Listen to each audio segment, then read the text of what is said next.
បាទសរុបនឹងជំរាបសួរប្រិយមិត្តជាទីគោរពនឹងជាទីប្រទេសស្វាគមន៍មកកាន់កម្មវិធីដល់ស្វានៃប្រជុំបាត់នៅថ្ងៃប្រហោះទី22ខែសីហាឆ្នាំ2025បាទសប្តាហ៍នេះការប្រកួតដ៏ជួយចិត្តទៀតហើយមួយសប្តាហ៍ទៅមួយសប្តាហ៍ទៀតហើយបើការប្រកួតវីលើចាត់ទៅស្វែងតែម្ដងបាទរំចាំទស្សនាទាំងអស់គ្នាអរគុណចំពោះម្ចាស់ក្នុងកម្មវិធីដោយ Das 8ម៉ោង Das ភេសជ្ជៈប្រកបកម្លាំងលេខ1អរគុណទៅដល់ទឹកភាសាកម្ពុជាអរគុណទៅដល់ភេសជ្ជៈប្រកបកម្លាំង Word និងអរគុណទៅដល់ទឹកក្រោយ Scholar រុជិទៅតែបញ្ជូកុំឲ្យខែបញ្ជូសូមគោរពវិជារីទស្សនានៅការប្រកួតទាំងស្រុងដូចតទៅលោកស្រីអ្នកកញ្ញាប្រិមិត្តជាទីគោរពនិងជាទីមេត្រីសូមរីទស្សនានៅការប្រកួតសិតទី1សប្តាហ៍នេះជាមួយនឹងកម្មវិធី Das ស្ថានីយ៍បច្ចុប្បន្នតែស្វីជា2ម៉ាត់ឆ្វេងបាទចូលកញ្ញាប៉ាសេឲ្យម៉ាត់ឆ្វេងចូលទៅហើយពិន្ទុ 1-0 ឥឡូវនេះស្វីជា2ម៉ាត់ឆ្វេងពិន្ទុ 1-0 តែហើយប្លុកកន្លែងណា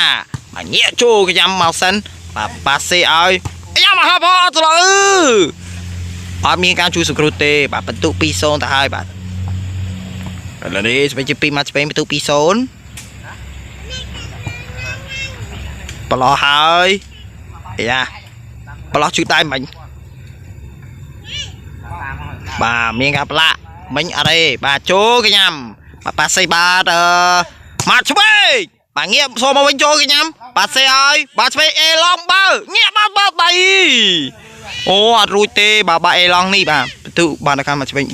3-0 ចប់សិតទី1បាទបញ្ចប់សម្បត្តិទស្សនៈនៅការប្រកួតសិតទី2បាទសូមស្វាគមន៍ជាបន្តសម្រាប់ការប្រកួតសិតទី2ស្វីជា2ម៉ាត់ឆ្វេងបាទចូលកញ្ញាបាទមហាផលប៉ាសេអីអូមានអ្នកជួយបានបន្ទុដូមកខាងម៉ាត់ឆ្វេងបាទបន្ទុ 3-0 ដដែលត្រៀមស្វីជា2ម៉ាត់ឆ្វេងបន្ទុ 3-0 ដូទៅហើយបាទញាក់ចូលកញ្ញាបាទប៉ាសេឲ្យម៉ាត់ឆ្វេងបាទសមកវិញចូលកញ្ញាមកបោញាក់មួយចូលបាទទៅហើយបន្ទុមកវិញ 3-1 ឥឡូវនេះស្វីជា2ម៉ាត់ឆ្វេងបន្ទុ 3-1 ទៅហើយបាទចូលកញ្ញាប៉ាសេឲ្យម៉ាត់ឆ្វេងសមកវិញបន្ទុដូ 3-1 ដដែលនៅសាពេលព្រីនៅក្នុងកម្មវិធី Das បាទនៅបច្ចុប្បន្នទេបាទឈីជួបបណ្ដាទីបញ្ចប់ជួបគ្នានៅថ្ងៃប្រហោះសប្តាហ៍ក្រោយសប្តាហ៍នេះសូមអរគុណសូមជម្រាបលា